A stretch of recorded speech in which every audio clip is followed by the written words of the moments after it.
আমি শিখেছি নিজের জন্য বাঁচতে হয়।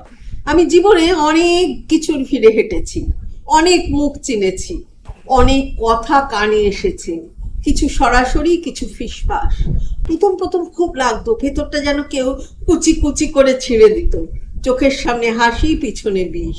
এই দ্বিমুখী আচরণ আমায় অবাক করতো। আমি ভাবতাম, কেন? আমি তো কারো ক্ষতি করিনি, আমি তো সবাইকে আপন ভেবেছিলাম। তারপর একদিন বুঝলাম, সবাই আপন হয় না, সবাই আপনার ভালো চায় না।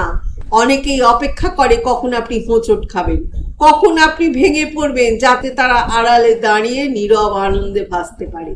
আমি তখন সিদ্ধান্ত নিলাম, আর নয়, নিজের শান্তি, নিজের সম্মান এবার নিজের হাতে রাখবো।